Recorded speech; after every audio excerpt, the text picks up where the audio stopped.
dans ce cadre-là, heu, moi, c'est mes amis qui m'ont sauvée. J'avais une mère qui était schizophrène, enfin, elle était bipolaire parce que bon, voilà, après je suis partie au collège et cetera. Là, c'était pareil, j'écrivais des poèmes, très, très suicidaires. La première fois qu'on s'est rencontrés, c'était le 1er jour du collège. On s'est vus, on s'est parlé, on s'est plus lâchés et quand on n'était pas ensemble, on était sur MSN à se parler jusqu'à pas d'heure. Ensuite, quand on allait se coucher, on y allait en même temps. On se réveillait le matin, on se réveillait, on s'appelait, on s'écrivait, on se revoyait. Enfin voilà, c'était vraiment très très fusionnel. Et puis à un moment, je devais aller en stage. Lui, il a redoublé.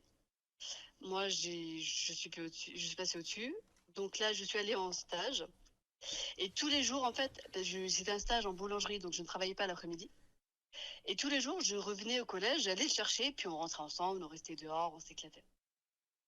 Et un jour, c'était un mercredi, j'étais fatiguée parce que je commençais à 6 heures. Et en fait, ce mercredi-là, je ne suis pas allée le chercher au collège, mais je suis rentrée chez moi dormir. Mhm. Et quand j'y suis allée le lendemain, donc le jeudi après-midi, je suis allée le chercher, il est passé devant moi. Il m'a pas regardé, il m'a pas parlé. Il est passé devant moi comme si j'étais pas là. Et en fait, ça m'a coupé le souffle et ça m'a tellement choquée. Mais il l'a fait exprès? Enfin, ouais, en fait, parce qu'il allait rejoindre ses potes. D'accord. Mhm. Donc en fait, il s'était fait des nouveaux potes et il m'a complètement ghosté, il m'a complètement laissé de côté. Il m'a complètement laissé tomber du jour au lendemain. Et en fait, ça m'a tellement choquée qu'il est passé.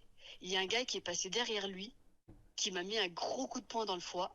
J'en ai eu le souffle coupé, sauf que je l'avais déjà, puisque quand il est passé, c'est exactement ce que ça m'a fait comme sensation, comme émotion. Et je l'ai regardé partir. Et après, je me suis dit, mais j'étais vraiment sonnée en fait. Je me suis dit, mais pourquoi? Mais qu'est-ce qui se passe? Et puis je l'ai appelé, je lui ai écrit, il ne me répondait pas, rien. Oui. Et puis au bout d'un moment, il a quand même daigné me répondre. Et de toute façon, on se voyait au collège, donc il était obligé, j'allais le voir. Et puis à un moment, il me dit, ah non, mais tu sais, je t'aime toujours autant, t'es toujours ma best. Sauf que là, j'ai des nouveaux potes, ils sont trop cool et tout. Alors je vais voir mes potes et tout.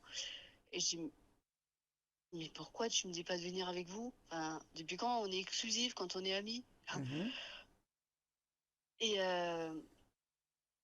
et en fait, ça m'a tellement blessée que je me suis mis en couple avec un garçon qui faisait partie de sa bande de potes juste pour pouvoir être avec lui. D'accord. Oui, d'accord. Ok. Bon, j'étais au collège, hein, il s'était jamais rien passé. On se tenait Mhm. la main de temps à autre.